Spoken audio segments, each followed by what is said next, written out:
Okay, good morning class. For today, our lesson is about finding a polynomial from their imaginary zeros. Okay, so let me give you two examples. These are easy.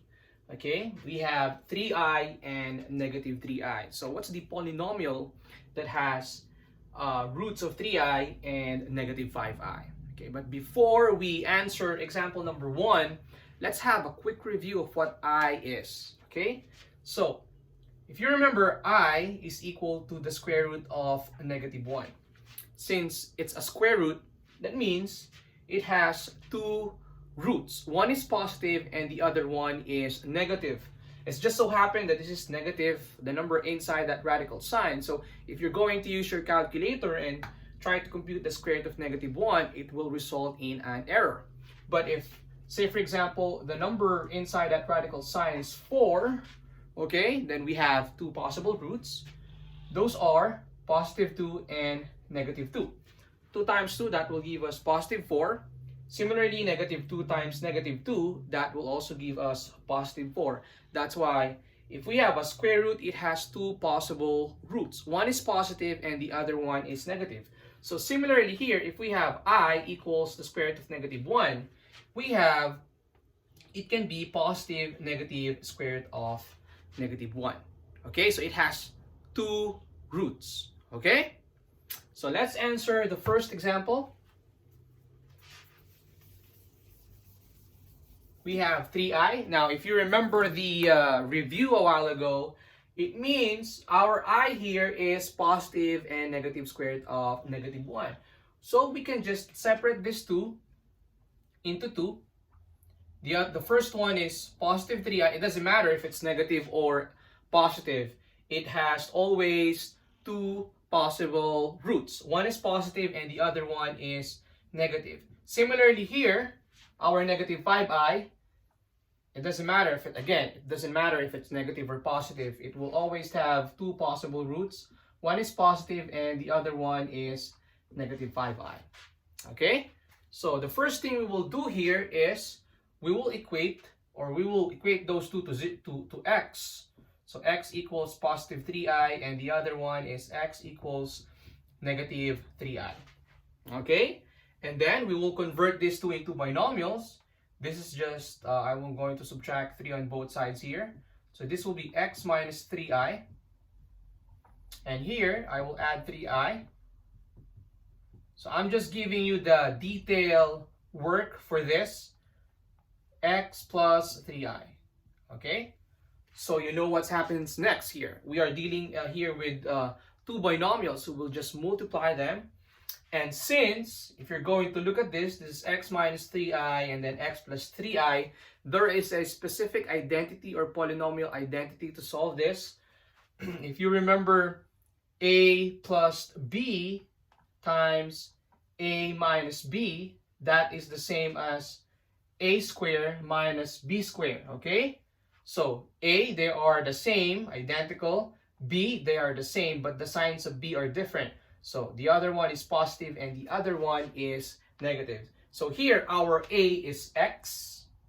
Okay? They are the same. Our b is 3i. And they are different in terms of signs. So they are the same in terms of this. So we can apply this polynomial identity to solve for this. Our a is x, so that's just x squared.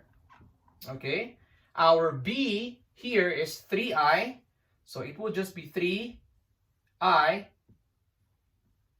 squared. Okay. We're not yet done.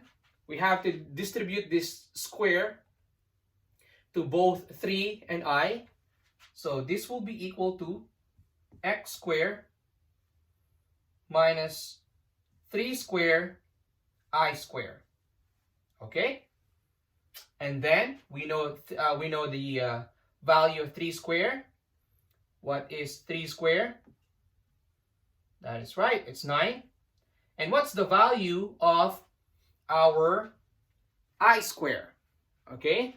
So again, if you remember the review a while ago, I is equal to the square root of negative 1. Okay? So I squared, if we will square that, okay, So that means it will be equal to, we'll just cancel the radical sign, it will just be equal to -1. So I squared is -1.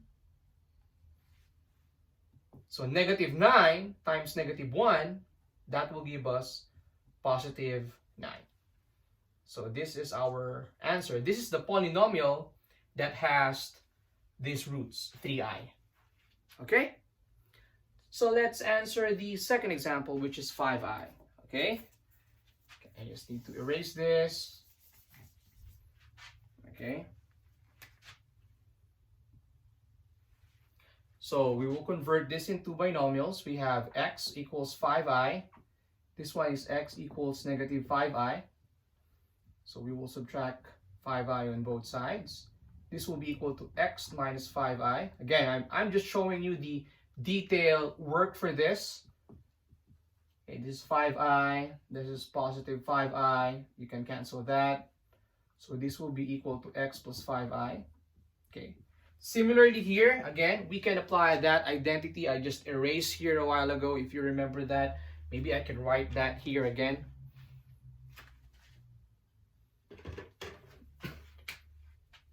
So if we have a plus b times a minus b, okay, that is the same as a squared minus b squared. Okay. So our a here is x, and our b here is 5i. Okay? So let's apply that identity. It will be equal to x squared minus 5i squared. Okay, using the polynomial identity. And next, after that, we will distribute this 2 using the loss of exponent to 5 and I. This will be equal to x squared minus 5 squared I squared. Okay? And of course, again, if you remember the what I just wrote here a while ago, I squared is equal to the square root of -1 squared. So I will cancel that. I squared is equal to -1. Okay? So this is equal to x squared minus 5 squared is 25. I squared is equal to -1. -1 times -25 is equal to +25. So this is our answer in the second example.